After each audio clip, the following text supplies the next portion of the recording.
Let me thank my colleagues who've gathered here today and tonight. Thank you, Congressman Jeffries, again for combined leadership of yourself, Mr. Horsford from Nevada, and of course my dear, dear friend, Congressman Don Payne, Congresswoman Yvette Clarke, and I know that the gentlelady from Ohio was also contributing this evening, and I certainly thank her for her leadership. I am very pleased to be able to stand here and honor a group that I frankly believe are the anchor of the economy for the United States of America, and that is small businesses. If we look at the landscape of American history, we did not start with multinationals, international corporations. We really started with mom and pop businesses, whether it is in fact when we were told in the historical concept to go west, young man and woman, and those from the 13 colonies originally, as they moved from the East Coast to explore the West as far as California. In those pioneering towns, you had to have small businesses. And then, of course, if we speak about the history of our community, first coming to this nation as slaves, but then developing artisan skills in the spirit of Booker T. Washington, being carpenters and painters and bricklayers. And if you will look at the history of the South, many of the African Americans, this was their business, along with funeral homes, along with restaurants. I remember the aunt of my husband.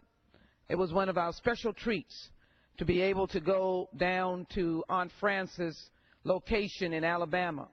Her store was near Alabama State, and it was the place to go. It was also a little hotel. And there was no doubt that Aunt Fran took, but she turned it into a business. And the students knew that that was a place that that was a comfort to them, that good meals could be gotten for reasonable prices. Those were small businesses in the African American community. And frankly, I believe that we have not done well by them.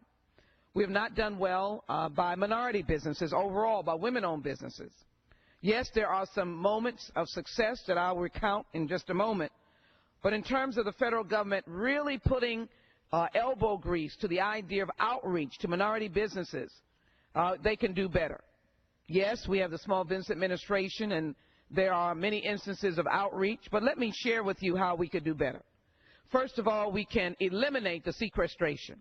We can put on the floor H.R. 900, which is legislation that many of us have signed, led by John Conyers, and I'm an original co-sponsor among many others. Eliminate the sequestration. It is killing us. And frankly, it is killing small businesses. It is killing the opportunities for small businesses in terms of small businesses who do small amount of business with the federal government. All of that is being cut. We can also fix the Internal Revenue Service, because I will tell you, Mr. Jeffries, if you poll any of your small businesses, any of those S corporations, or any of those mom and pops, or any of those individuals who have businesses in their name, I can assure you that there is a difficult situation with IRS audits. They seem to find small businesses and they seem to find minority businesses. And so I think we as a Congress, we want fairness. We certainly want the IRS that has a lot of hardworking workers. We've just found out that they targeted liberal groups as well as others.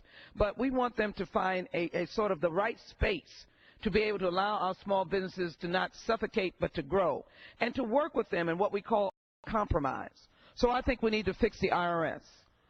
And certainly we need to fix the whole issue of credit scoring, allowing the small businesses to access, if you will, the right kind of credit. If they can get credit, then they can grow.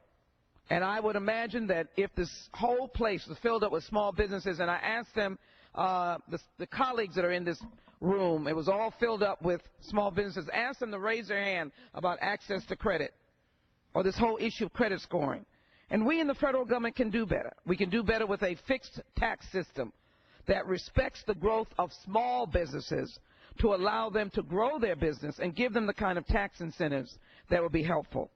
Let me also say, as I bring my remarks to a close, and I want to say to Congressman Clarke, who's already on the floor, she knows now that I'm going to have to cite some of my businesses that have come and made great opportunities for workers. But let me just say that we need to be able to, how should I say it, encourage all these government agencies. Do you know how much the General Services Administration buys and how much they build? All of these agencies, every single bill that comes through here, we should work with our Republican colleagues who believe in small businesses to be able to add amendments that deals with the outreach to minority, women, and small businesses. That's what we're missing. They're intimidated by doing business with the federal government. And the General Service Administration is one of the worst offenders. They spend money on building buildings. They spend money on buying buildings. And their MWBE record is horrific. And what they say is they don't have a provision that incentivizes them, or there's no provision in their structure that causes them to move forward on MWBEs.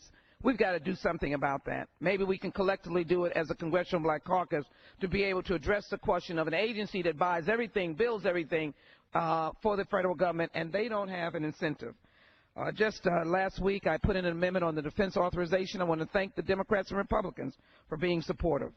I want to look forward to working with them again in the agricultural bill. But finally, what I would say is that I am grateful that we are highlighting small businesses today. And I hope that I've listed a few items that we will hear from small businesses, that we can hear your voices and tell us how we can help you better, either with the IRS, with sequestration, with the outreach in the Small Business Administration, or working with the General Services Administration so that you have more opportunity to participate as a small business. Now, let me cite a few of my businesses as I go to my seat in Texas. I want to celebrate Frenchie's, the Crusoe family, that has been in the chicken frying business for 50 years plus. Yes, I have a great excitement that they have taken that business and they are in the marketing business of making food products that they're selling to grocery stores. They've grown from being that place where the students from Texas Southern University would go and the rest of us would go by expanding. They have kept people hired for 50 years. Their father has gone on to glory. Their mother is still alive, but the children have kept it alive, and I want to salute them because it is a business of the family, and they came from Louisiana and made their way over in this direction. I want to salute Case Lawal and the KMAC. It's one of the only standing energy companies owned by an African American in the United States, along with Osika, owned by Michael Harness, and a pipeline company, Milton Carroll, who's had Precision Instruments for a number of years, that was in the oil drilling business. I want to salute them.